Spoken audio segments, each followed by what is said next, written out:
Welcome back everyone, आप सभी का फिर से स्वागत है आरके कॉम्पिटिटिव के इस नए वीडियो में। आज की इस वीडियो में आप देखेंगे 26 से 30 जून 2021 के कुछ मोस्ट इंपोर्टेंट करंट अफेयर के क्वेश्चंस को और उन क्वेश्चन से जुड़े हुए कुछ मोस्ट इंपोर्टेंट फैक्ट्स को भी। तो चलिए वीडियो को स्टार्ट करते हैं। पहला क्वेश्चन है हमारा कि वर्ष 2022 में सेवा में आने वाले भारत के पहले स्वदेशी विमान वाहक को किस नाम से जाना जाएगा? तो वो जाना जाएगा विक्रांत के नाम से। तो यहाँ पे विक्रांत जो है वो INS विक्रांत वो भारत का पहला स्वदेशी विमान वाहक यानी कि एयरक्राफ्ट कैरियर है, जिसको 2022 में सेवा में लाया जाएगा। अब इससे क्या क्वेश्चन बनेंगे उनको देखेंगे। पहला क्वेश्चन तो ये बनेगा कि INS का फुल फॉर्म क्या होता है, तो कुछ को पता नहीं होगा। तो यहाँ पे INS का फुल फॉर्म होता है इंडियन नेवल शिप, जिसको इंडियन नेवी शिप भी कहा जाता है। तो देखिएगा कि एक क्वेश्चन बनेगा कि इंडियन नेवल शिप यानी कि INS राजपूत को यहाँ पे 2021 में डीकमीशन किया गया था। तो यहीं से क्वेश्चन बन जाएगा कि कौन से INS युद्धपोत को 2021 में डीकमीशन किया गया था? तो वो किया गया था INS राजपूत को। और अगर कमीशन की बात करें तो 2022 में INS विक्रांत को कमीशन किया जाएगा यानी कि सेवा में लाया जाएगा। जब किसी नेवल शिप को सेवा से मुक्त किया जाता है, रिटायर किया जाता है, तो उसको डीकमीशन कहा जाता है। और जब सेवा में लाया जाता है तो इसको कमीशन किया जाता है। इतना तो समझ में आता ही होगा आप लोगों को। अब इस कमीशन को लेके और डीकमीशन को लेके क्वेश्चन तो आप देख लिए, लेकिन विक्रांत जो आने वाला है उससे रिलेटेड एक क्वेश्चन आएगा कि इसको बनाया कहाँ जा रहा है और कौन बना रहा है। तो इसको अभी बनाया जा रहा है कोचीन में। और इसको बना कौन रही है? तो कोचीन शिपयार्ड लिमिटेड वाली कंपनी है कि और यही इसको बना रही है। अगला क्वेश्चन देखेंगे यहाँ पे कि नेशनल स्किल डेवलपमेंट कॉरपोरेशन में निम्नलिखित में से किसकी सहायता से डिजिटल स्किल चैंपियन प्रोग्राम को लॉन्च किया गया है? तो वो अभी किया गया है व्हाट्सएप की सहायता से। क्वेश्चन समझ में नहीं आया तो कोई बात नहीं, समझ लीजिए। नेशनल स्किल डेवलपमेंट कॉरपोरेशन, ये पता होगा आपको, अगर नहीं पता है तो जान लीजिए। ये एक भारत सरकार की यूनिट है जिसको स्किल डेवलपमेंट के लिए जाना जाता है। इसकी स्थापना कांग्रेस की सरकार थी भारत में, तभी कर दी गई थी। लेकिन इसको अगर पूरे फॉर्म में लाया जाए तो फॉर्म में लाने वाले हमारे भारत के अभी प्रधानमंत्री हैं श्री नरेंद्र मोदी। इन्होंने इसको सुचारू ढंग से चलाने के लिए और सही मायने में इसको जीवंत रखने के लिए कई सारे जो स्किल डेवलपमेंट कोर्स को लेकर आए हैं, जिनमें आपको पता होगा प्रधानमंत्री कौशल विकास योजना टॉप पे आता है। तो अभी आपको समझ में आ गया होगा कि स्किल डेवलपमेंट क्या होता है और ये नेशनल स्किल डेवलपमेंट कॉरपोरेशन क्या है। तो यहाँ पे देखिएगा कि ये जो ब्रांच है सरकार का, ये अब व्हाट्सएप की सहायता से मिलके डिजिटल स्किल चैंपियन प्रोग्राम को लॉन्च कर रही है। इसके बारे में ज़्यादा इन्फॉर्मेशन तो अभी मिली नहीं है कहीं भी, जैसे ही मिलेगी अगले वीडियोस में आपको बता दिया जाएगा।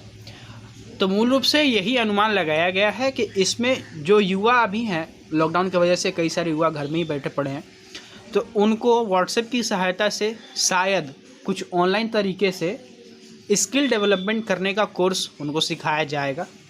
ये अनुमान लगाया गया है, लेकिन ये कितना सही है कितना गलत कुछ कहा नहीं जा सकता है। तो खैर देखते हैं कि NSDC से क्या क्वेश्चन बन सकते हैं। हेडक्वार्टर को बनेगा इसको लेके कि NSDC का हेडक्वार्टर है कहाँ पे, तो वो नई दिल्ली में है। इससे रिलेटेड और भी क्वेश्चन को देखेंगे। दूसरा क्वेश्चन बन जाएगा इसका कि इसके MD और CEO कौन है, यानी कि मैनेजिंग डायरेक्टर और CEO कौन है? तो वो है अभी मनीष कुमार।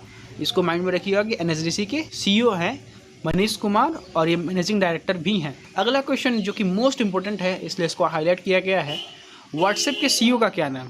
ये अभी तक किसी भी यूट्यूब चैनल के क्वेश्चन में नहीं बताया गया है, लेकिन यहाँ पे बताया जा रहा है। व्हाट्सएप के CEO का क्या नाम है? तो व्हाट्सएप का CEO का नाम है विल कैथकार्ट। माइंड में रखिएगा, इसका नाम है विल कैथकार्ट। अगला क्वेश्चन देखते हैं यहाँ पे कि गूगल क्लाउड ने देश भर में उद्यम और उपभोक्ता क्षेत्रों में 5G को सशक्त बनाने के लिए निम्नलिखित में से किसके साथ समझौता किया है? तो वो अभी किया है रिलायंस जियो के साथ। गूगल क्लाउड क्या है और रिलायंस जियो क्या है ये बताने की ज़रूरत नहीं है, इसलिए आपका टाइम वेस्ट नहीं किया जाएगा यहाँ पे। तो यहाँ पे क्वेश्चन को समझिएगा कि 5G देश में स्थापित की जा रही है। नेटवर्क की टेस्टिंग वगैरह भी कुछ कंपनियाँ कर रही हैं, जिनमें एयरटेल अभी काफ़ी आगे चल रहा है, क्योंकि एयरटेल ने TCS के साथ मिलकर 5G के जो नेटवर्क्स हैं उनको एस्टैब्लिश करने के लिए बॉन्ड भर लिया है। तो अभी यहाँ पे हम बात कर लेते हैं रिलायंस जियो के बारे में। तो रिलायंस जियो के बारे में आपको पता ही होगा कि रिलायंस जियो किसकी कंपनी है और ये कैसी कंपनी है। तो ये जो जियो की कंपनी है ये 4G का सर्विसेज दे चुकी है और ये 5G के लिए अब आना चाहती है, और इसलिए ये अब गूगल क्लाउड्स के साथ मिलकर 5G के नेटवर्क्स को स्थापित करने वाली है, इसलिए अब इसने गूगल क्लाउड के साथ एक बॉन्ड को साइन कर लिया है। बताया गया अभी आपको कि एयरटेल और TCS ने एक साइन किया है बॉन्ड, जिसकी वजह से वो 5G का जो नेटवर्क है उसको अच्छे ढंग से चला सकेंगे, उसको और अपग्रेड कर सकेंगे, सुधार ला सकेंगे उसमें। तो वैसे ही अभी गूगल क्लाउड और रिलायंस जियो इन दोनों ने साइन कर लिया है बॉन्ड। कई सारे क्वेश्चंस में इसके CEO को लेकर क्वेश्चन पूछे गए हैं, तो गूगल क्लाउड के CEO के बारे में जान लेते हैं। इसके 2 CEO हैं, एक तो इंडिया के लिए डेडिकेटेड है और दूसरा एशिया और पैसिफिक के लिए। तो इंडिया वाले CEO से क्वेश्चन बनते हैं कि इसका जो इंडिया का CEO है वो कौन है, तो वो विक्रम बेदी है, और अगर एशिया और पैसिफिक की बात करें तो वो है करण बाजवा। अगला क्वेश्चन देखते हैं यहाँ पे। इस क्वेश्चन में थोड़ा सा टाइपिंग मिस्टेक है, यहाँ पे देख लेंगे कि एक पुस्तक है जिसका नाम है हब्बा खातून। ये पुस्तक किसके द्वारा लिखी गई है, इस क्वेश्चन में यही आने वाला था, लेकिन यहाँ पे हब्बा खातून हट चुका है। तो यहाँ पे क्वेश्चन हो जाएगा कि हाल ही में किसके द्वारा लिखी गई पुस्तक हब्बा खातून का विमोचन किया गया है, तो वो किया गया है यहाँ पे काजल सूरी के द्वारा। अभी हब्बा खातून कौन है इसको जान लीजिए, यहाँ से क्वेश्चन बन सकता है। नाइटिंगेल ऑफ इंडिया यानी कि भारत की कोकिला के बारे में आपको पता होगा, वो कौन है, तो वो सरोजनी नायडू हैं। और वैसे ही कश्मीर की नाइटिंगेल हैं हब्बा खातून, यानी कि कश्मीर की कोकिला अगर कहा जाए तो वो हो जाएंगी हब्बा खातून। इसको माइंड में रखिएगा। इन्हीं के ऊपर एक किताब को लिखा गया है और उस किताब का नाम ही है हब्बा खातून। जम्मू कश्मीर की बात आई है और स्पेशली महिलाएं भी आई हैं इसमें। तो आपको पढ़ाया गया था कि पहली महिला फाइटर पायलट कौन बनी है कश्मीर की, तो वो बन गई हैं माविया सुदन, ये आपको पढ़ाया गया था। तो इसमें क्या इंपॉर्टेंट क्वेश्चन हो गए, पहला तो भारत की कोकिला किसको कहा जाता है, दूसरा कश्मीर की कोकिला किसको कहा जाता है, और पहली कश्मीर की महिला फाइटर पायलट कौन बन चुकी हैं। ये 3 इंपॉर्टेंट क्वेश्चन बन चुके हैं इसमें। अगला क्वेश्चन देखेंगे यहाँ पे कि कौन सा फुटबॉल खिलाड़ी जो है वो शीर्ष स्कोर करने वाला अंतर्राष्ट्रीय खिलाड़ी बन चुका है। शीर्ष स्कोर का मतलब ये होता है कि टॉप पे आना, यानी कि कौन सा फुटबॉल प्लेयर है जो कि टॉप स्कोर पे अभी चल रहा है और वो भी अंतर्राष्ट्रीय स्तर पे। तो यहाँ पे इसका आंसर हो जाएगा रोनाल्डो। पूरा नाम होगा क्रिस्टियानो रोनाल्डो। जितने भी प्लेयर्स आए हैं उन प्लेयर्स को लेके क्वेश्चन बनते हैं कि ये प्लेयर्स हैं वो किस देश से हैं और किस देश के लिए खेलते हैं। तो देखिएगा कि यहाँ पे रोनाल्डो जो हैं वो पुर्तगाल से हैं और पुर्तगाल के लिए ही खेलते हैं। मेसी अर्जेंटीना के लिए खेलते हैं। सुनील छेत्री इंडिया के लिए खेलते हैं। ये सुनील छेत्री जो है वो विश्व में दूसरे स्थान पे आते हैं जिनके नाम सबसे ज़्यादा गोल करने का खिताब है।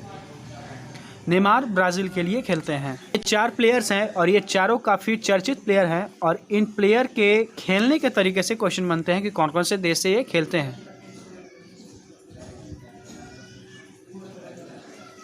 चलिए अगला क्वेश्चन देख लेंगे यहाँ पे कि निम्नलिखित में से कौन सा राज्य रेबीज मुक्त होने वाला देश का पहला राज्य बन चुका है, तो वो बना है गोवा। गोवा भारत का वो पहला राज्य बन चुका है जहाँ पे रेबीज नहीं है, वो रेबीज फ्री बन चुका है। और ये कौन सा राज्य है, तो वो गोवा है।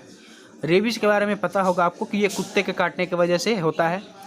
ये एक समय ऐसा था कि ये काफ़ी ज़्यादा फैला हुआ था, महामारी के टाइप में हो चुका था, लेकिन अभी इसका इलाज है, टीकाकरण होता है इसका, इसलिए उतना व्यापक रूप से फैला हुआ नहीं है। तो इससे क्या क्वेश्चन बनेंगे, पहला क्वेश्चन तो इसके रेबीज फ्री को लेके बना जो अभी पढ़े आप।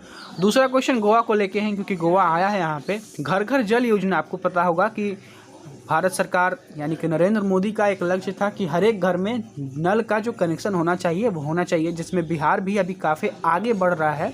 नल जल परियोजना जिसको कहा जाता है, तो यहाँ पे हर घर जल परियोजना गोवा में पूरी तरह से कंप्लीट हो चुका है, यानी कि गोवा में जितने भी घर हैं उन सभी घरों में पाइपलाइन कनेक्शन दिया जा चुका है। यहाँ पे क्वेश्चन बन सकता है आपके लिए कि हर घर जल योजना को पूर्णतः लागू करने वाला राज्य कौन है, तो वो है गोवा। अगला क्वेश्चन जो कि मोस्ट इम्पोर्टेंट है और ये आपको शायद पता नहीं होगा, सुनील अरोड़ा गोवा के नए राज्यपाल नियुक्त किए गए हैं। सुनील अरोड़ा गोवा के नए राज्यपाल नियुक्त किए गए हैं। ये 3 क्वेश्चन होंगे इस क्वेश्चन के रिलेटेड। अगला क्वेश्चन देखेंगे, किस भारतीय राज्य ने बढ़ती बांझपन व घटती विकास दर को सुधारने के लिए सबसे अधिक बच्चे पैदा करने वालों को नकद पुरस्कार प्रदान करने की घोषणा की है, तो वो की है मिजोरम की सरकार ने, जो अपने आप में एक अजूबा योजना है, विचित्र योजना है। एक तो भारत की जनसंख्या वैसे ही बहुत ज़्यादा है, पिछले 10 साल में हमने 2 से 3 तिहाई तक की जनसंख्या को बढ़ाया है, काफ़ी मेहनत करी है हमने इस क्षेत्र में, जिसके वजह से भारत अभी दूसरे स्थान पर है जनसंख्या के मामले में। पूरे विश्व के मात्र 2.5% क्षेत्र में हमने 121 करोड़ से भी ज़्यादा की आबादी बसा के रखी हुई है। और उसके बाद भी मिजोरम जो राज्य है ये योजना लाई है कि जो व्यक्ति सबसे ज़्यादा बच्चे पैदा करेंगे उनको पुरस्कार दिया जाएगा। इसके पीछे भी एक रीज़न है कि ऐसा इन्होंने किया क्यों है। मिज़ोरम में जनसंख्या का जो रेट है वो काफ़ी डाउन है, जिसके वजह से वहाँ विकास का जो कार्य है वो रुका पड़ा है। इसलिए वहाँ की जो सरकार है वो लोगों को ये बताना चाहती है कि अब यहाँ पे विकास के लिए जनसंख्या काफ़ी महत्वपूर्ण है, इसलिए लोगों को बच्चे पैदा करने के लिए पुरस्कार दिया जा रहा है। मिजोरम से रिलेटेड कुछ क्वेश्चंस को देख लेते हैं। सीएम का क्या नाम है? तो सीएम का नाम है यहाँ पे जोरामथांगा। गवर्नर है श्रीधरन पिल्लई। राजधानी है एजवल।